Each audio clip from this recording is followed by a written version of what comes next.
बिस्मिल्लाहिर्रहमानिर्रहीम। अस्सलाम वालेकुम स्टूडेंट्स, क्या है, ठीक है आप लोग? तो डिफरेंशियल ज्योमेट्री के न्यू लेक्चर के साथ हम हाजिर हुए हैं। आज का टॉपिक है हमारे पास, नेक्स्ट चैप्टर स्टार्ट करते हैं।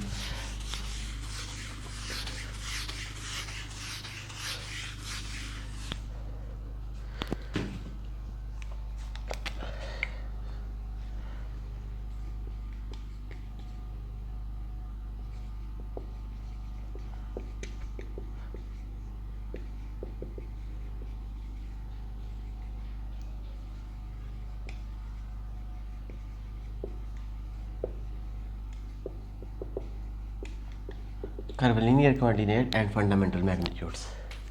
There are two types of fundamental magnitudes. एक था बेटा हमारे पास फर्स्ट फंडामेंटल मैग्नीट्यूड,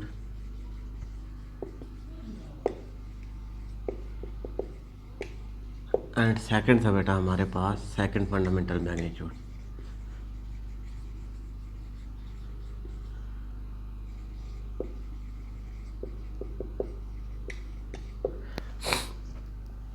इनके बारे में पढ़ेंगे कि हम किसी भी सरफेस, अब ये बात याद रखिएगा कि अगर आपको ये चैप्टर आता है तो आप अगले तीनों चैप्टर कर सकेंगे, क्योंकि ये चैप्टर बेस करता है नेक्स्ट 3 चैप्टर्स पर। अगले तीनों चैप्टर पर ये चैप्टर बेस करता है। तो अब हमारे पास सबसे पहले कर्वलिनियर कोऑर्डिनेट क्या था। There are 6 types of curvilinear coordinate. कोई भी कर्व है, अब बात याद रखिएगा, कर्व हमारे पास 3 डायमेंशन कर्व होगी। कि हमारे पास क्या थी, एक कर्व थी, 3 डायमेंशन कर्व थी।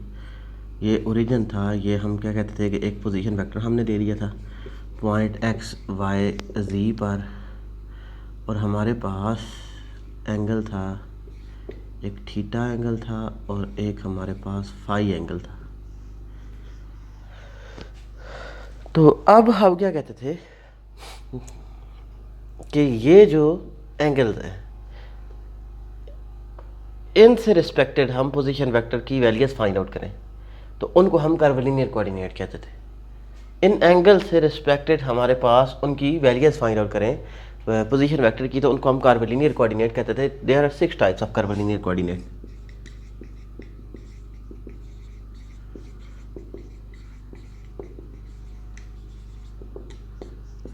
कि हमारे पास u1, u2, u3, u4, u5, u6। u1 हमारे पास होता था बेटा, सॉरी इसको हम कहते थे कि r1 r2 भी हम इसको पढ़ सकते थे। सॉरी, हम इनको पढ़ते होते थे बेटा कि ये हमारे पास 6 कर्वलिनियर कोऑर्डिनेट होती थी। उनको हम कहते थे कि दीज आर द r1 हम कहते थे partial u by partial r। कि हमारे पास with respect to sorry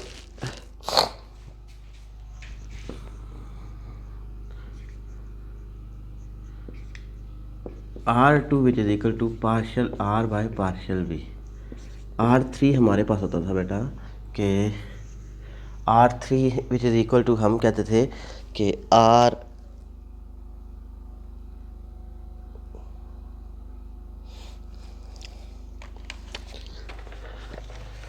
r3 के बाद हम करेंगे कि अब बेटा हमारे पास होता था कि r1 और r11 हमारे पास क्या आ जाएगा, पार्शियल स्क्वायर r और पार्शियल u स्क्वायर। तो r2 हमारे पास क्या था, r2 which is equal to partial r और पार्शियल v, और r22 हमारे पास आ गया था पार्शियल स्क्वायर r और पार्शियल v स्क्वायर। तो उसके बाद हम कहते थे बेटा कि ये हमारे पास r21 which is equal to r12, ये हमारे पास partial square r partial u by partial v होता था। इसी को हम कहते थे partial square r partial v by partial u। ये हमारे पास r12 के इक्वल होता था। तो अब ये थी हमारे पास 6 कर्वलिनियर कोऑर्डिनेट थी। इनको हम किस तरीके से फाइंड आउट करते थे, ये हम फाइंड आउट करेंगे किसी भी क्वेश्चन के साथ। क्वेश्चन से पहले हम इससे रिलेटेड बात कर लेते हैं बेटा कि ये हमारे पास क्या था कि फर्स्ट ऑर्डर मैग्नीट्यूड क्या होता है और इसकी वैल्यूज, और साथ में आपको कर्वलिनियर कोऑर्डिनेट की समझ आ जाएगी। तो अब बेटा हमारे पास फर्स्ट फंडामेंटल मैग्नीट्यूड या फर्स्ट ऑर्डर मैग्नीट्यूड, इसकी इक्वेशन फाइंड आउट करेंगे। फिर उससे रिलेटेड हमारे पास क्या आ जाएगा एक वैल्यू तो आ जाएगी। कहता है कि हमारे पास कंसिडर द नेबरहुड पॉइंट, के कोई भी सरफेस है, हमारे पास सरफेस कौन सी होती थी बेटा, R is equal to R of U V. ये हमारे पास सरफेस होती थी जिसमें हमारे पास दो पैरामीटर थे, एक U और एक हमारे पास V पैरामीटर था। 3 डायमेंशन कर्व की बात करते थे। तो हमारे पास अब हमारे पास क्या कहता है, consider a surface, consider a consecutive points of surface.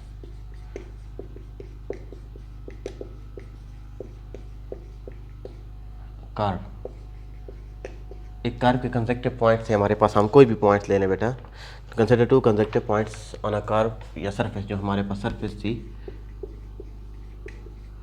तो अब हम क्या कहते थे बेटा कि हमारे पास सरफेस कौन सी थी, R is equal to R of U and V. ये हमारे पास सरफेस थी विद पोजीशन वेक्टर, जो उसके दो पोजीशन वेक्टर थे बेटा, with position vector R and R plus DR। ये हमारे पास उसके पोजीशन वेक्टर थे। हमारे पास पैरामीटर थे, करस्पॉन्डिंग पैरामीटर,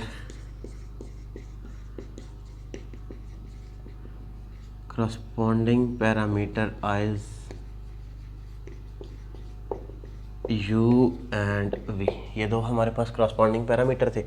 तो अब हम क्या कहते थे बेटा कि हमारे पास कर्व क्या थी बेटा, R is equal to R of U and V। अब इसको विद रिस्पेक्ट टू U हम क्या करें बेटा, या हम इसको क्या कहते थे, पार्शियल R या DR हम फाइंड आउट करें। तो उसका डेरिवेटिव हमारे पास क्या आ जाएगा बेटा, partial R by partial U into DU plus partial R और पार्शियल V इंटू DV।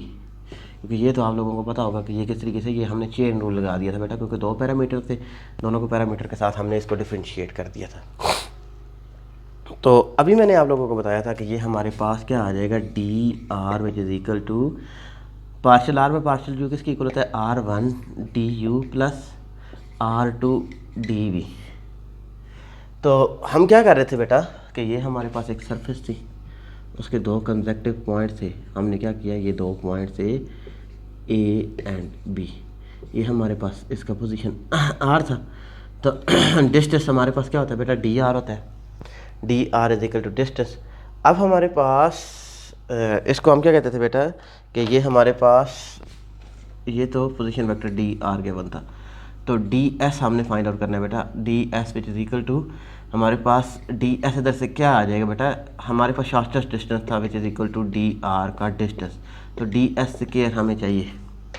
ये क्यों चाहिए ये मैं भी आप लोगों को बताता हूँ, क्योंकि ये हमारे पास DR था ना, DR की वैल्यू हमारे पास किसकी इक्वल थी, DR which is equal to DS square, DS के इक्वल था, क्योंकि डिस्टेंस हमारे पास किसके इक्वल था, DS के इक्वल होता था। तो अब हमारे पास क्या आ जाएगा बेटा, हम इसको लिख सकते थे कि DS whole square which is equal to magnitude of DR। तो R1 DU plus R2 DV whole square.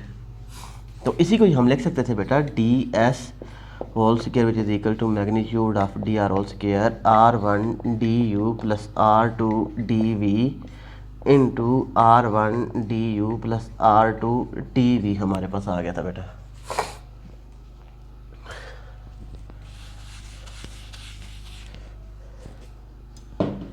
तो अब हमने क्या करना था बेटा कि इनको डॉट प्रोडक्ट कर दे बेटा, DS square which is equal to R1 dot R1 DU का स्क्वायर, डॉट प्रोडक्ट हमारे पास क्या आ जाएगा बेटा, इसी तरीके से बेटा R1 dot R2 plus R1 dot R2 DU DV plus R2 dot R1 DV DU R2 dot R1 plus R2 dot R2 into DV whole square हमारे पास आ गया था। तो DS whole square which is equal to R1 dot R1, तो R1 का square into DU square plus इसको हम लिख सकते थे क्योंकि मल्टीप्लाई हो रहे थे ना बेटा, R1 dot R2 DU DV plus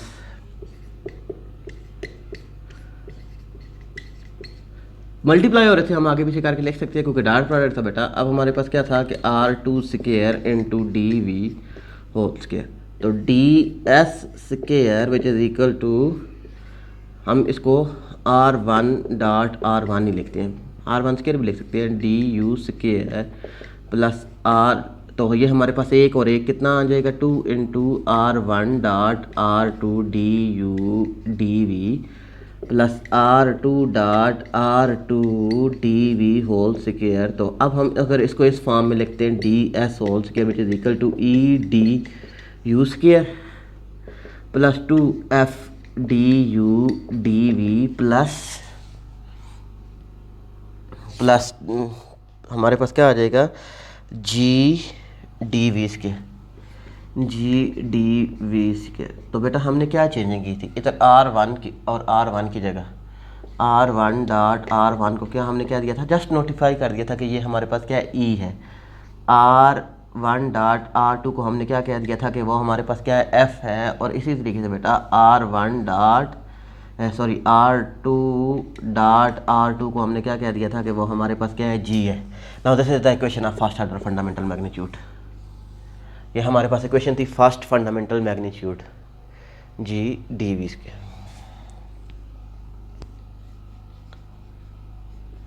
और ये हमारे पास ई एफ जो जी ये था हमारे पास फर्स्ट ऑर्डर मैग्नीट्यूड से, इसको हम कहते थे कि first fundamental magnitude of first order थे। तो इसी से रिलेटेड हम काम करते हैं बेटा। एक आध चीज़ मैं आपको बता दूं कि वो प्रॉपर्टीज़ मैं आप लोगों को जस्ट शेयर करता हूँ। एक दफ़ा इसको देख ले, फिर मैं आगे चलता हूँ कि हाउ आई कैन सॉल्व, कि हम किस तरीके से आगे सॉल्व करेंगे फंडामेंटल मैग्नीट्यूड्स को। ये था हमारे पास first fundamental magnitude, first order magnitude जो ई एफ जी थे, ये हमारे पास मैग्नीट्यूड थे।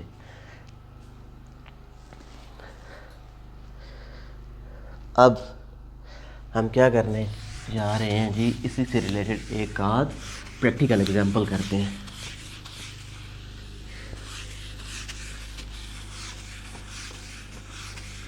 ये इसको गौर से देखिएगा बेटा, ये सारी की सारी बातें अगले तीनों चैप्टर्स में यही चीज़ें हैं, क्योंकि जब तक आपको ये समझ नहीं आएगी, ये प्रॉपर्टीज मैं आप लोगों को बता देता हूँ कि क्या आता था। कहता है कि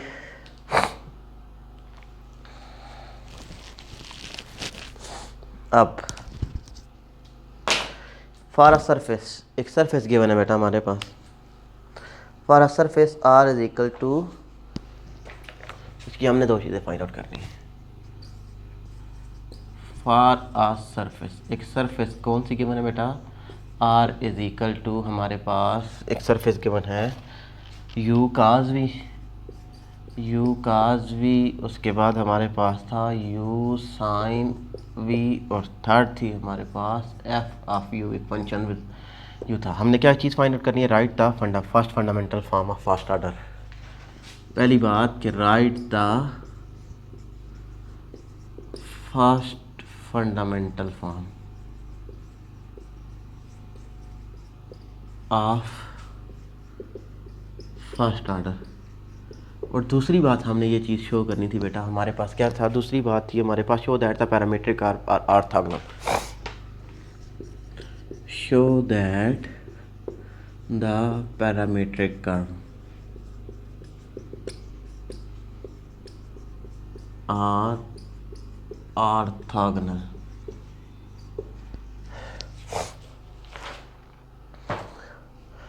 तो अब हमारे पास सबसे पहले क्या गिवन था बेटा स्टूडेंट्स, तो हम चेक करते हैं कि हमारे पास कर्व गिवन थी। सॉल्यूशन स्टार्ट करते हैं इसका।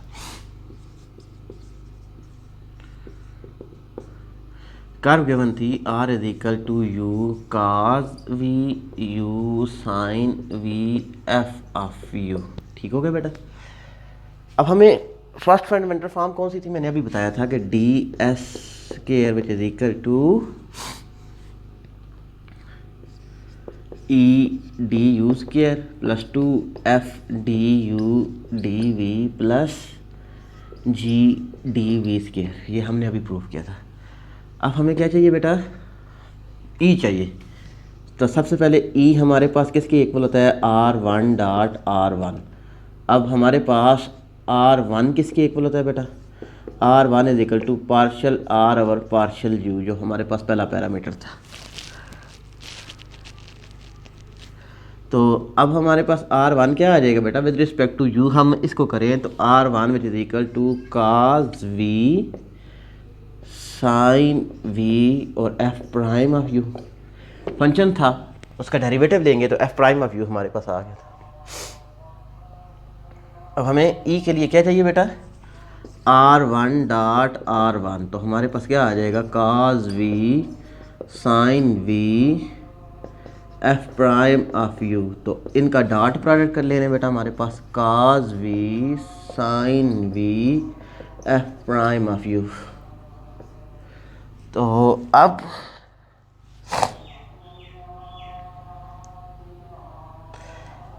R1 डॉट R1 किसकी इक्वल आ जाएगा cos square v plus sine square v, a first second और third plus f prime of u। तो R1 dot R1 which is equal to cos square v plus sine square v which is equal to 1 plus f prime of u। ये हमारे पास किसकी value आ गई थी बेटा e की value आ गई थी। अब हमें क्या चाहिए, अब हमें चाहिए f।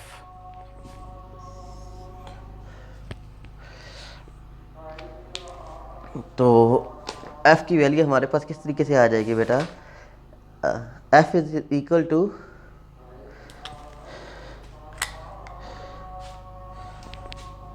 f is equal to R1 dot R2, ये हमारे पास f था। अब R2 हमारे पास क्या था partial r by partial v, तो इसको with respect to v differentiate कर दे बेटा, तो हमारे पास क्या आ जाएगा u minus u sine v u cos v और ज़ीरो, क्योंकि फंक्शन u का था विद रिस्पेक्ट टू v, इसको डिफ्रेंशिएट करेंगे तो हमारे पास कांस्टेंट आ जाएगा। तो अब हमारे पास क्या आ गया था बेटा, ये हमारे पास कांस्टेंट आ गया था। तो R2 is equal to partial r और पार्शियल v। तो अब हमें क्या चाहिए बेटा R1 डॉट R2 हमें चाहिए R1 डॉट R2, तो हमारे पास क्या आ जाएगा बेटा, इसको मल्टीप्लाई कर देना कि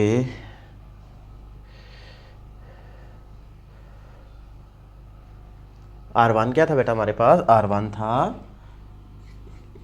cos v sin v और f प्राइम ऑफ ज़ीरो। तो डॉट प्रोडक्ट हम ले रहे थे किसके minus u sin v u cos v और ज़ीरो।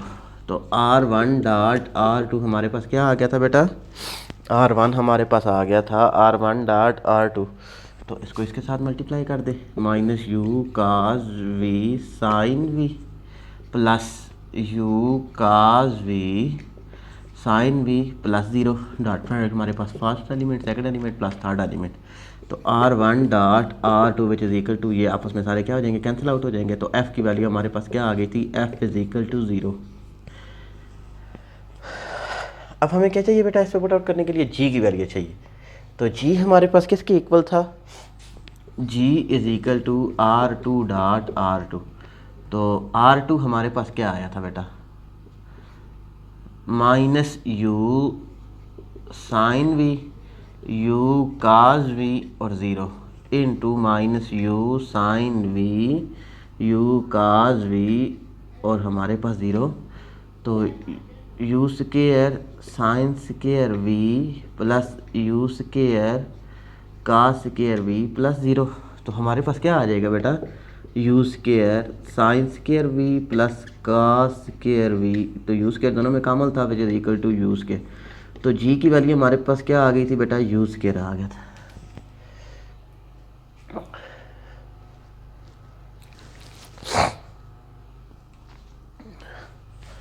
तो अब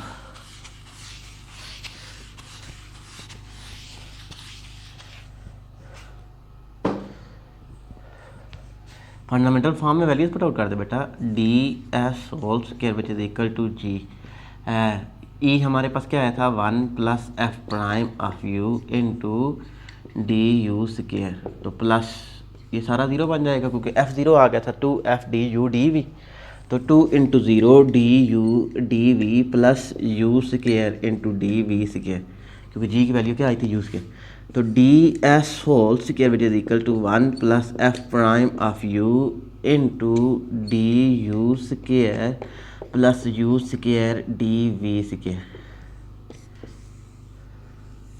this is the first fundamental form. कि ये हमारे पास क्या आ गई थी बेटा, फर्स्ट फंडामेंटल फॉर्म आ गई थी। अब दूसरी बात ये थी कि show that the parametric curve are orthogonal, कि हमारे पास जो कर्व गिवन थी बेटा, जो हमारे पास पैरामीटर थे वो हमारे पास ऑर्थोगोनल थे। तो एक बात याद रखिएगा, कुछ प्रॉपर्टीज़ है, इसकी 5 प्रॉपर्टीज़ है, वो नेक्स्ट लेक्चर में मैं आप लोगों को बताऊंगा। उसमें पहली प्रॉपर्टी हमारे पास ये थी कि अगर एफ 0 आ जाए डायरेक्ट, अगर हमारे पास ये वाला एफ हम फाइंड आउट करें, एफ हमारे पास क्या आ जाए, 0 आ जाए, तो वो हमारे पास कर्व क्या है, ऑर्थोगोनल। ये मैं नेक्स्ट लेक्चर में आपको बताऊंगा कि ये क्यों ऑर्थोगोनल होती है।